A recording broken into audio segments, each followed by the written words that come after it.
The holographic display in the Stellar Exploration Command's central chamber flickered with an unsettling stillness. Captain Zara of the Quantum Reconnaissance Division stood motionless, her iridescent skin shifting between shades of blue and gray, a biological tell of her mounting anxiety. The First Fleet had just crossed the threshold into the Sol system, and everything was going catastrophically wrong. 53 ships. 53 of the most advanced vessels ever constructed by the Galactic Conquerors, each one equipped with technology that could map entire star systems in microseconds, neutralize potential threats before they even registered as threats, and communicate across distances that would make human scientists weep with wonder. They were the pinnacle of exploration technology, sent to investigate a seemingly insignificant planet that had somehow caught the collective attention of the galactic community. "Status report," Zora commanded, her voice cutting through the tense silence of the command center. Her second-in-command, Vor, manipulated a series of holographic interfaces. His tentacle-like appendages moved with practiced precision, but each touch brought no new information. "Nothing, Captain. Absolute zero communication. It's as if the entire fleet has been erased." The command center buzzed with nervous energy. Hundreds of monitoring specialists from various alien species worked their stations, each hoping to find some explanation for the impossible scenario unfolding before them. Star maps showed the fleet's planned trajectory, a perfect approach vector towards the blue-green planet designated as Sol 3, known in their records as Earth.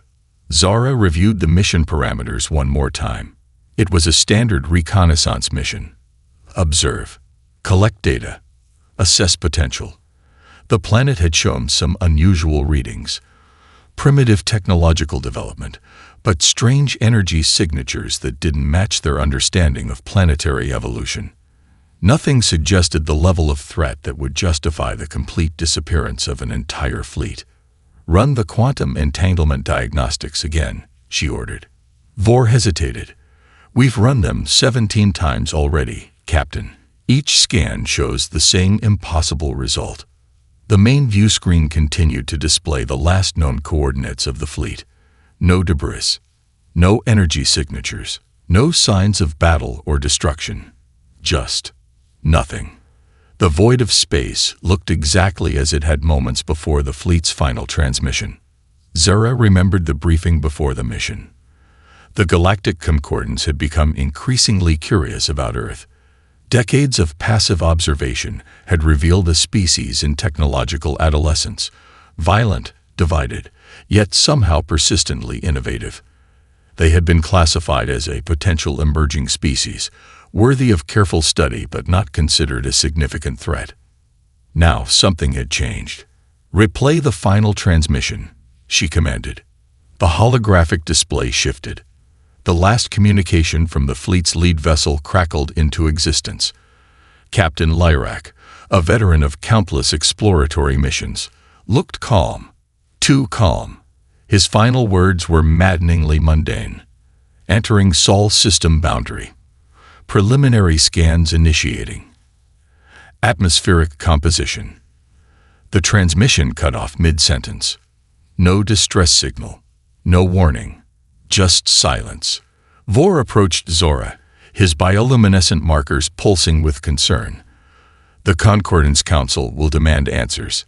53 ships don't just vanish." Zora's skin shifted to a deep shade of steely gray, her species equivalent of a determined expression. "Prepare the second reconnaissance mission. We need answers." Little did they know, this was only the beginning of a mystery that would challenge everything the Galactic Concordance understood about exploration, technology, and the potential of a seemingly unremarkable planet called Earth. In the vast silence of space, something was watching. Something was waiting. The galactic archives were unlike any physical repository of information. Suspended in the quantum field of Nexus Prime, the central hub of galactic knowledge thrummed with millions of simultaneous data transmissions. Information flowed like liquid light, cascading through holographic interfaces that shifted and changed with each passing moment. Archival keeper Xinra watched the incoming reports with growing unease. The disappearance of the First Fleet had been strange enough. Now, 7 additional reconnaissance missions were being prepared, each more heavily equipped than the last. Political leaders, military strategists, and scientific advisors argued in a massive conference chamber that seemed to float amid the endless data streams. "We cannot allow this to remain unexplained," declared Admiral Krell of the Unified Stellar Defense, his massive crystalline form casting prismatic reflections across the conference space.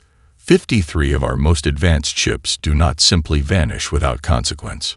The holographic representations of dozens of species flickered around the central platform. Some appeared as translucent humanoid forms, others as complex geometric patterns, energy signatures, or bizarre biological constructs. Each represented a civilization that had contributed to the Galactic Concordance, a coalition that had maintained peace and explored the universe for thousands of standard cycles. Dr. Lyra Vex, a renowned xenorchaeologist from the Spiral Arm Research Institute, manipulated a series of complex data projections.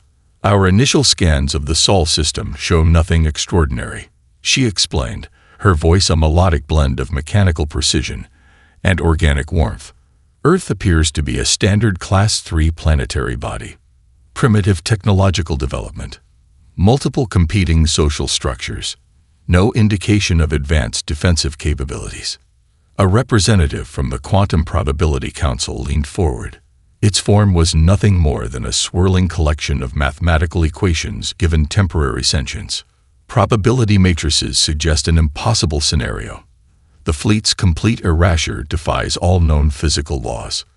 Whispers spread through the quantum communication networks.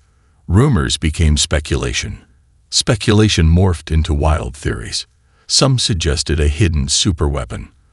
Others proposed a natural phenomenon, unknown to current scientific understanding. A few radical thinkers even suggested the humans might possess some unknown defensive capability. In the depths of the archives, Sinra accessed classified historical records.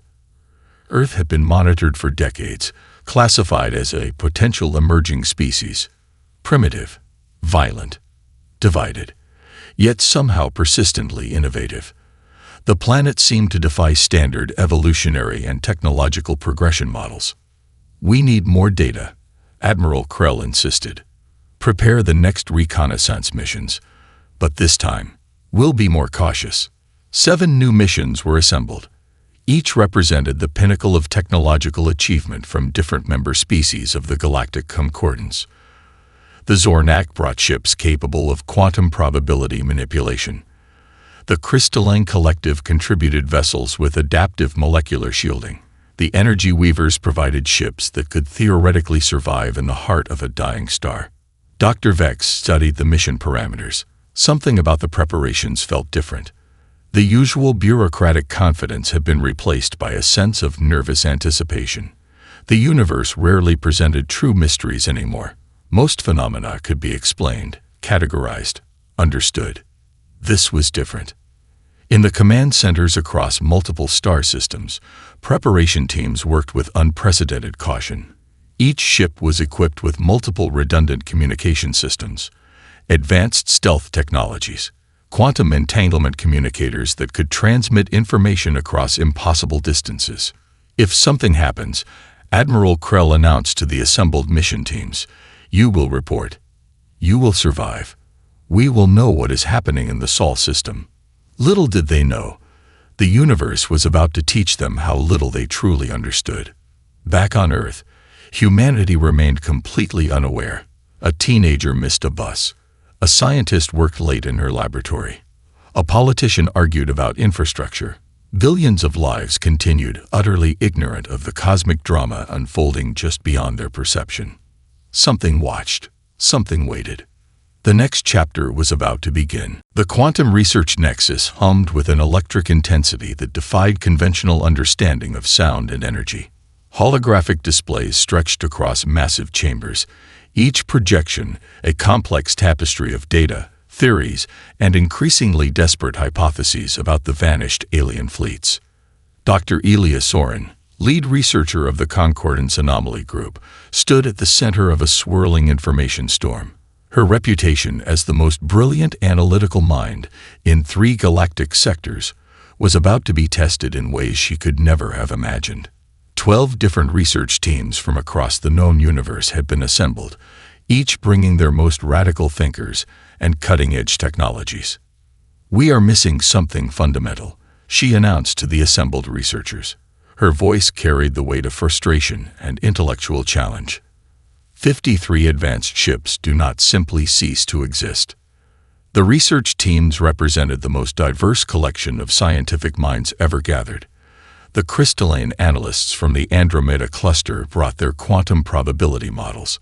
Biomechanical researchers from the Nexus Collaborative offered insights into technological interference patterns. Energy theorists from the Quantum Probability Council projected impossible mathematical landscapes that danced and shifted with each new piece of data. Dr. Kara Lin, a human-descended xenotechnologist who had spent her entire career studying interstellar anomalies, presented her initial findings. Her holographic projection showed a complex series of energy signatures that seemed to flicker and dance at the edges of comprehension. "Look here," she said, manipulating the display. "These energy patterns suggest something unprecedented. It's as if the space around the Sol system has some kind of selective permeability."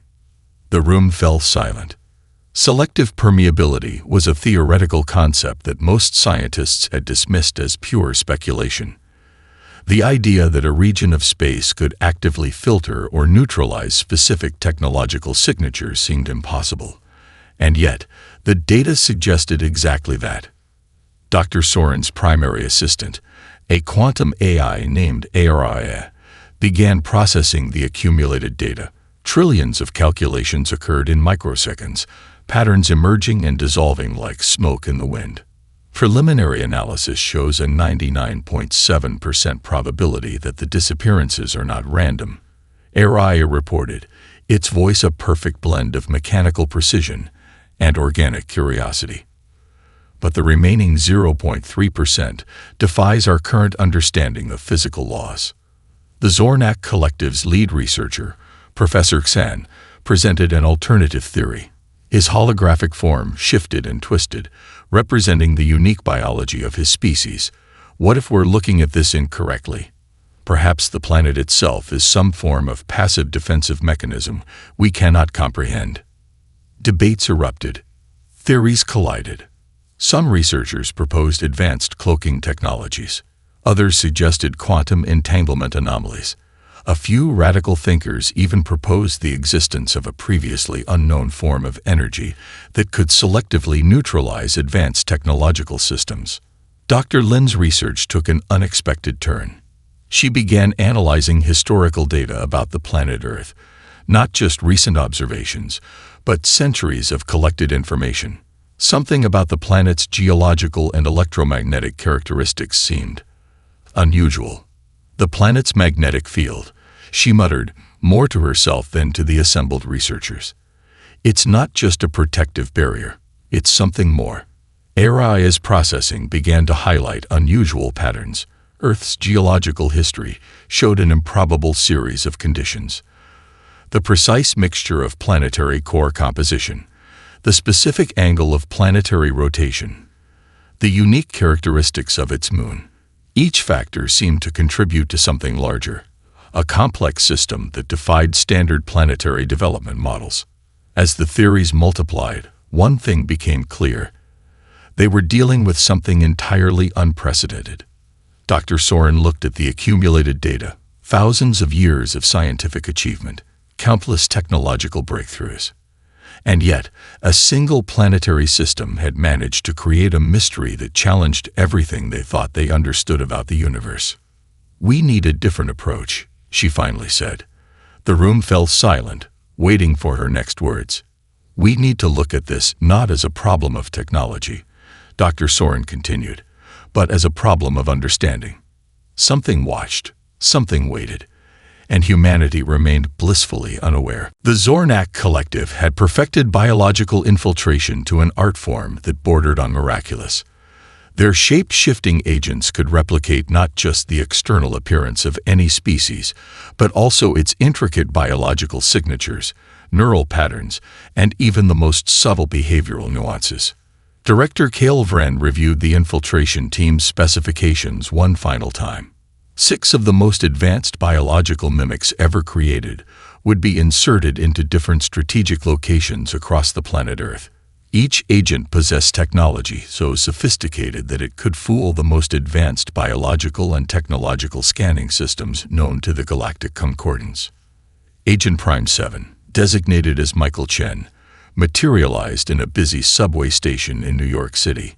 His cellular structure had been meticulously crafted to appear as a second-generation Asian American technology professional. Neural implants would help him navigate human social interactions with perfect precision. Molecular adapters would allow him to process human food, mimic human biological responses, and blend seamlessly into society. In Chicago, Agent Prime 3 became Dr. Sarah Rodriguez, a mid-career research scientist at a prominent university. Her background had been fabricated with such intricate detail that it would withstand the most rigorous background checks. Years of human communication patterns had been programmed into her neural network. Los Angeles saw the arrival of Agent Prime 5, a struggling screenwriter named Jason Williams. The entertainment industry's complexity provided the perfect cover for gathering information and maintaining a low profile.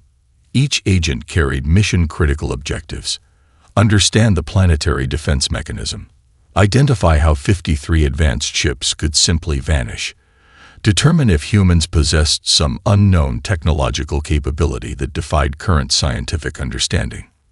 What the Zornak did not anticipate was how quickly things would begin to go wrong. Within days of landing, the first anomalies appeared.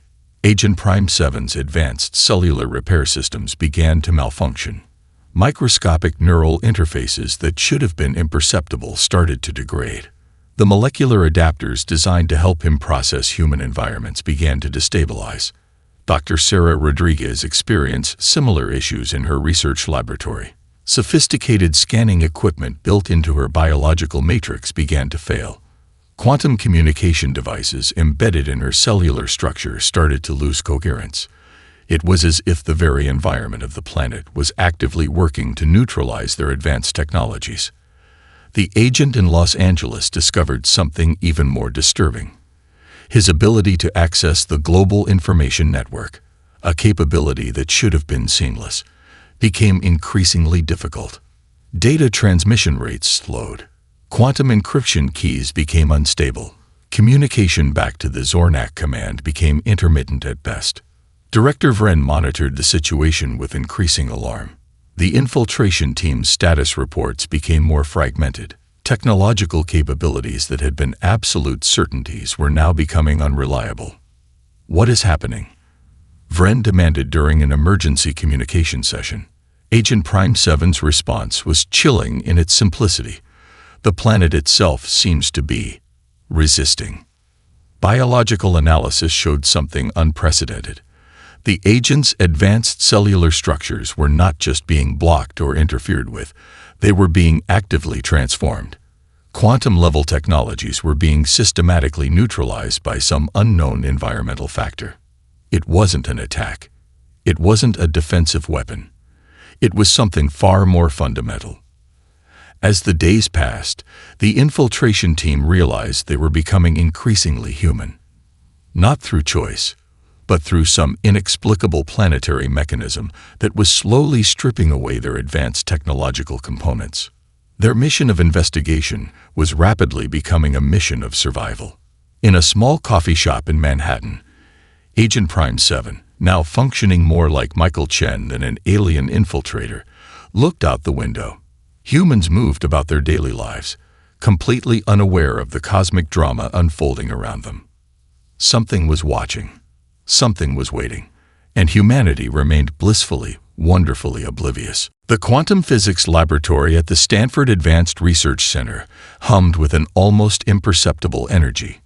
Most of the time, Dr. Elena Rodriguez worked in near-total silence, her mind dancing between complex mathematical models and the subtle mysteries of dark matter.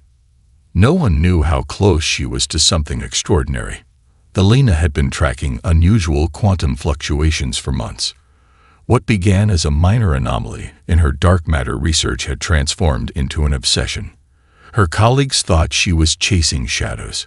Grant funding was running low. Her department head had begun to hint at the need for more practical research. But Alina knew something was different. Her latest data set showed impossible variations in quantum coherence. Standard models of planetary electromagnetic interactions couldn't explain the patterns she was seeing. The fluctuations seemed to center around Earth's geomagnetic field, but they were far more complex than any previously observed phenomena. "This doesn't make sense," she muttered, adjusting her holographic display. The current model suggested something fundamental about Earth's environmental characteristics that defied current scientific understanding. Quantum interactions near the planet's surface behaved differently, not randomly, but with a precision that suggested an almost deliberate mechanism. Her research assistant, Marcus Chen, looked over her shoulder. "Those patterns, they're like a filter." Alina's eyes widened. A filter. Not a random interference, but a systematic process of selection. She began running more complex simulations. Hours turned into days. Coffee cups accumulated. The laboratory's night lighting shifted from cool white to warm amber as hours passed unnoticed. What Alina didn't know was that her research was being watched. Not by her university. Not by her funding committee. But by entities far beyond human perception. The Galactic Concordance's monitoring systems had begun to track her research. Quantum communication networks lit up with subtle alerts. A human researcher was getting dangerously close to understanding something that was never meant to be understood. Her breakthrough came on a Tuesday afternoon, buried in a complex simulation of quantum interactions between solar wind, planetary magnetic fields, and microscopic quantum fluctuations. Earth wasn't just a planet. It was a living, breathing quantum filter. The planet's unique combination of core composition, magnetic field characteristics, and solar wind interactions created a natural technology suppression field. Advanced technological systems operating on quantum entanglement principles simply could not maintain coherence within this environment. It wasn't a weapon. It wasn't an intentional defense mechanism. It was a natural planetary characteristic so precise, so fundamentally unique, that it systematically neutralized any advanced technological system that entered its sphere of influence. Marcus watched in amazement as Alina's models began to generate visual representations of the quantum interactions. It looked like a living, breathing organism, a planetary immune system that filtered out technological intrusions. "We need to publish this," Marcus said. Alina hesitated. Something about the discovery felt bigger than a simple academic paper. This wasn't just a scientific finding. This was something that could change humanity's understanding of its place in the universe. Little did she know, her discovery was already being monitored by forces beyond human comprehension. In the galactic archives, quantum communication networks began to pulse with an unprecedented energy. Researchers from multiple species analyzed the intercepted data. A human scientist had stumbled upon something that challenged everything they thought they understood about planetary defenses. Alina Rodriguez continued her work, unaware that she had just unlocked a cosmic mystery that would reshape understanding of technological interaction, planetary development, and humanity's potential.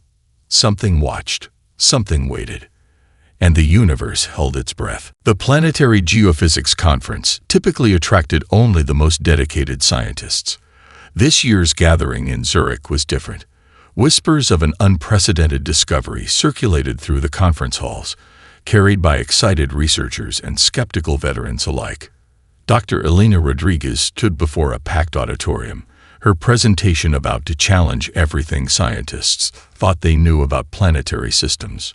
Colleagues from around the world leaned forward, a mixture of anticipation and skepticism etched on their faces. "Earth is not just a planet," she began, her voice steady and confident.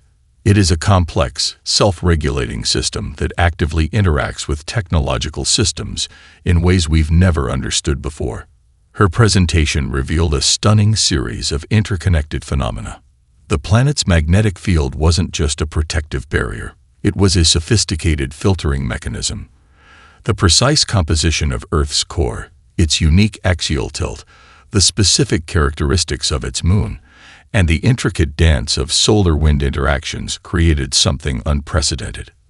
A natural technology suppression field. Dr. Marcus Chen, her research assistant, presented supporting data.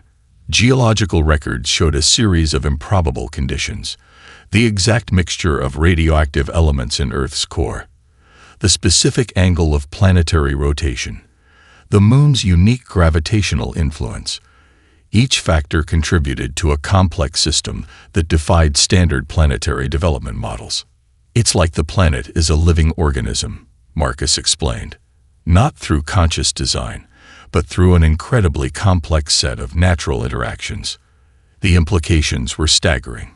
Earth's environment systematically neutralized advanced technological systems that relied on quantum entanglement or complex electromagnetic interactions, not through an active defense mechanism, but through its fundamental planetary characteristics. In the conference hall, senior researchers began to understand the magnitude of the discovery. This wasn't just a scientific curiosity. This was a complete reimagining of how planetary systems could interact with advanced technologies. Dr. Hiroshi Tanaka, a renowned geophysicist from Tokyo University, raised his hand. Are you suggesting that Earth itself is some kind of natural technological filter? Elena nodded. Exactly, but not intentionally. It's a byproduct of the planet's unique evolutionary path. The research revealed multiple layers of this planetary defense mechanism. The magnetic field didn't just protect against solar radiation. It created a quantum environment that systematically destabilized advanced technological systems. Molecular structures dependent on precise quantum interactions simply could not maintain coherence within Earth's unique environmental conditions. Backup data from Elena's research showed how this worked. Advanced alien technologies that relied on quantum entanglement would experience progressive system failure. Communication networks would become increasingly unstable. Molecular adaptive systems would begin to break down. It's not an attack, Elena emphasized. It's more like an immune response. The planet doesn't recognize these technologies as compatible with its existing systems. The conference hall grew quieter. Researchers began to understand the profound implications. This wasn't just a scientific discovery. This was a fundamental reimagining of planetary interactions with advanced technologies. Outside the conference center, the world continued as normal. People walked their dogs. Children played in parks. Commuters rushed to work, completely unaware of the cosmic significance of what was being discussed inside. Dr. Rodriguez's final slide showed a complex visualization of planetary interactions. Quantum fields danced and intertwined, showing how Earth's unique characteristics created an almost impenetrable barrier against advanced technological systems. We've been looking at planetary defense all wrong, she concluded. We thought defense was about weapons or shields, but nature has already created the most perfect defensive system imaginable. The applause was hesitant at first. Then it grew. Researchers who had spent careers studying planetary systems now faced a complete paradigm shift. Something watched, something waited, and humanity remained beautifully, wonderfully unaware of its cosmic significance. The central nexus of the galactic concordance resembled a massive crystalline structure that defied traditional understanding of architecture and space.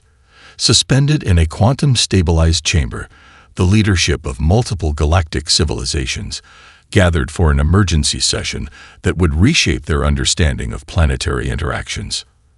Director Zara stood at the center of the massive holographic display, her report casting an ethereal blue light across the assembled representatives.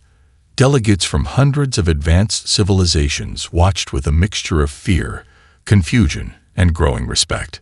"We have confirmation," she began, her voice cutting through the tense silence. "Earth is not just a planet. It is a living system that actively neutralizes advanced technological intrusions. The crystalline collective's representative, a being composed of intricate geometric light patterns, shifted in agitation. "Neutralization is not a sufficient term," it responded, its voice a harmony of mathematical precision. "Total systemic rejection is more accurate." Every reconnaissance mission had failed. Every infiltration attempt had been systematically dismantled. The 7 most advanced species in the Galactic Concordance had thrown their most sophisticated technologies at the planet, and each attempt had been effortlessly defeated. Admiral Krell of the Unified Stellar Defense leaned forward. His massive crystalline form reflected the holographic data like a living prism. "We cannot allow a single planetary system to remain an unknown variable," he declared. "The risk is too great." Discussions erupted across multiple communication bands. Some representatives argued for a direct confrontation. Others proposed more subtle approaches. A few radical voices suggested complete isolation of the Sol system.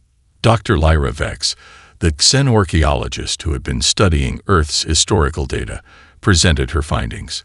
Her holographic projection showed the complex evolutionary path of the planet, a series of improbable conditions that had created something unprecedented. "This is not a defensive weapon," she explained. "This is a natural planetary characteristic so unique that it defies our current scientific understanding." The implications were staggering. Earth was not just resistant to technological invasion. It was actively incompatible with advanced technological systems.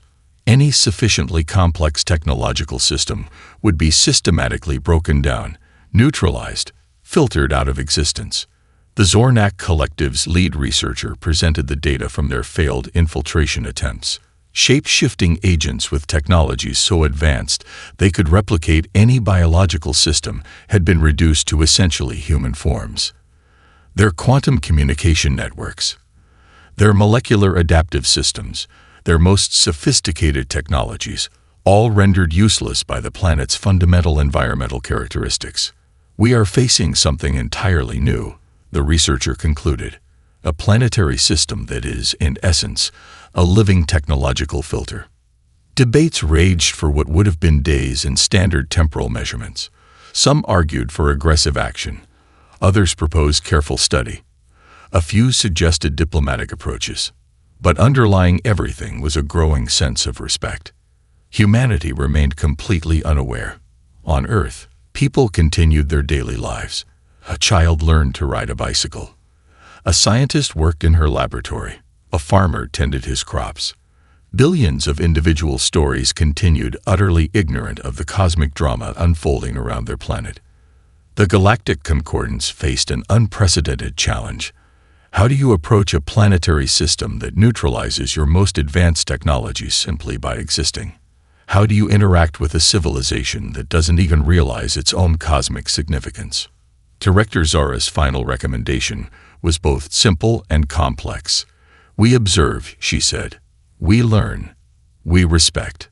The holographic display shifted, showing the blue-green planet suspended in the vast darkness of space. So small, so seemingly insignificant, yet more powerful than any technological civilization they had ever encountered. Something watched, something waited, and Earth continued to spin, blissfully unaware of its cosmic importance. The small coffee shop in downtown San Francisco seemed unremarkable. Sunlight filtered through large windows. People tapped on laptops. A barista called out orders. Amid the morning bustle, Dr. Elena Rodriguez sat quietly, reviewing her latest research notes. She had no idea how her discovery had changed everything. Across the galaxy, the most advanced civilizations were grappling with a fundamental truth. Earth was not just a planet. It was a living system so unique, so precisely balanced, that it actively resisted technological invasion without even trying. In the Galactic Archives, researchers continued to analyze the data. Quantum communication networks hummed with ongoing investigations. Each new analysis revealed more about the planet's extraordinary characteristics. The precise angle of Earth's rotation, the specific composition of its core, the unique gravitational dance with its moon. the complex interaction of solar winds and magnetic fields. Each factor contributed to a planetary system that was essentially a natural technological filter. No weapons had been deployed. No intentional defense had been constructed. The planet itself stood as a silent guardian against technological invasion. Dr. Marcus Chen joined Elena at the table, sliding a cappuccino across to her. "Have you heard back from the journal?" he asked. Elena smiled. Their research paper had been submitted to a leading planetary sciences publication. Most of their colleagues remained skeptical. How could a planet have such a sophisticated natural defense mechanism? What they didn't know was that the Galactic Concordance was watching, analyzing, wondering. The infiltration attempts had been completely neutralized. The Zornak agents inserted into human society had been systematically stripped of their advanced technologies. Their quantum communication networks, their molecular adaptive systems, all rendered useless by the planet's fundamental environmental conditions. In a small apartment in New York, one of those former agents, now functioning more like a human than an alien infiltrator, looked out the window. Michael Chen, as he now called himself, understood something profound. His people's most advanced technologies were nothing compared to the complex, living system of this planet. Billions of humans went about their daily lives. A teacher explained mathematics to her students. A construction worker completed another section of a building. A chef prepared a meal, completely unaware of their cosmic significance. The Galactic Concordance had reached a unanimous decision. Earth would be designated as a protected planetary system, not through force or intervention, but through respect. Dr. Lyra Vex, the xenorchaeologist who had been studying Earth's data, summarized it best in her final report. "We are not facing a weapon," she wrote. "We are facing a living system so complex, so precisely balanced, that it represents a new category of planetary defense. No superweapons had been deployed. No intentional shields had been constructed. The planet itself was the defense, a natural system that systematically neutralized any technological invasion simply by existing. In the quantum communication networks that spanned multiple star systems, a new understanding was emerging. Planetary development was far more complex than they had ever imagined. Earth represented something entirely new, a living system that was, in essence, its own protector. Elena Rodriguez finished her coffee, unaware that her research had fundamentally changed humanity's understanding of its place in the universe. Marcus checked his phone. Another typical morning in San Francisco. The galaxy looked upon Earth with a mixture of respect, fear, and complete bewilderment. A world that defended itself by simply being itself, a planet that had become a cosmic enigma. Something watched, something waited, and humanity continued, beautifully and wonderfully unaware of its true cosmic significance. Asterisk sometimes, the most powerful shield is the one you never knew you had. Asterisk.